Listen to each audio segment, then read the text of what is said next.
Agora, um assunto que tem dado o que falar. Com a nova resolução do Conselho Federal de Medicina, aprovada no início deste mês, os médicos brasileiros poderão realizar consultas online. Quer ver só? É verdade, põe no ar, vai. Consulta, diagnóstico e até cirurgia. Tudo online, sem contato físico nenhum. Tema polêmico, hein? Eu acho que facilitaria se por acaso o paciente tivesse impossibilidade de ver o médico pessoalmente, além também de tornar o procedimento mais simples, entendeu? Eu acho que ficaria ótimo. Queria ter a presença do médico, né? Por telefone, como é que vai diagnosticar o caso? Não sei. Mas essas possibilidades serão reais em pouco tempo. O Conselho Federal de Medicina aprovou esta semana a resolução da chamada telemedicina. O tema também provoca conflito de opiniões entre a própria classe médica. Algumas especialidades médicas, elas obrigatoriamente necessitam de um contato médico-paciente e que esse contato seja feito em mais de uma oportunidade para o médico perceber algumas situações no exame físico do paciente que vão levar ao diagnóstico.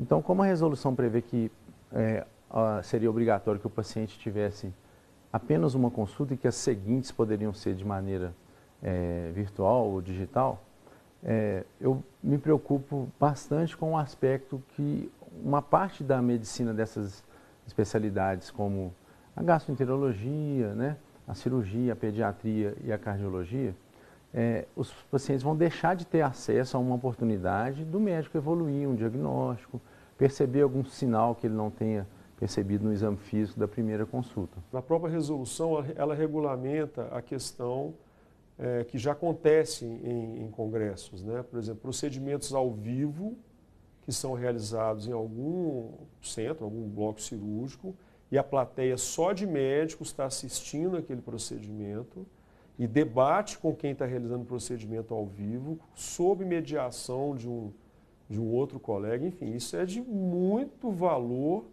para a aquisição de conhecimento para essa plateia. Agora, é evidente que esse procedimento está sendo realizado, o paciente autorizou, ele sabe que isso está sendo divulgado. É evidente que esse canal de transmissão não é um canal aberto. Entre as vantagens está o atendimento de médicos especialistas em comunidades remotas por meio da internet. Vamos supor que você tem uma plataforma de petróleo e você tem um paciente lá que está com dor de ouvido. Eu tenho um otorrino lá na plataforma de petróleo para saber o que fazer com esse paciente, se é um paciente que tem que voltar para o continente para internar, se é um paciente que pode tomar uma medicação sintomática, enfim, eu tenho esse profissional lá, ou às vezes eu até tenho um médico lá na plataforma de petróleo, mas ele não é especialista.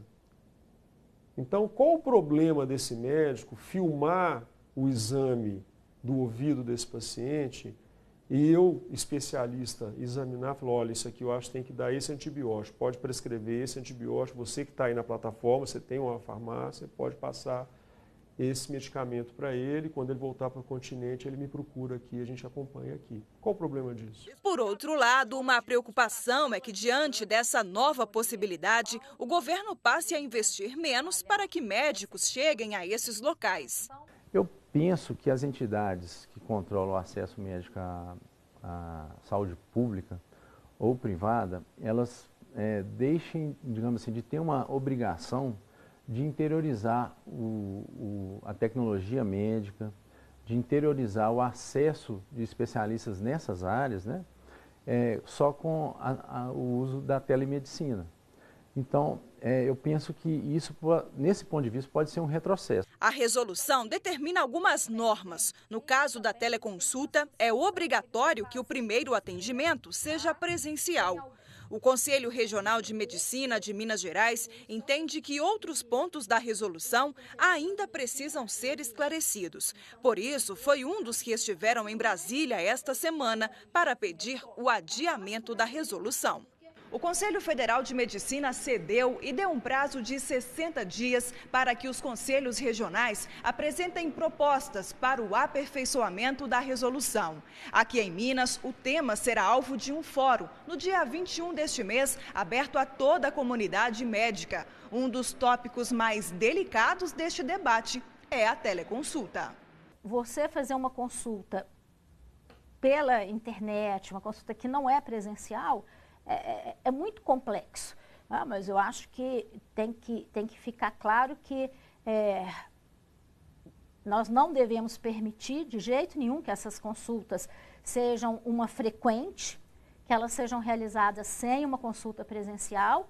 Acho que, se aprovado, assim, sejam consultas esporádicas, não sejam a rotina.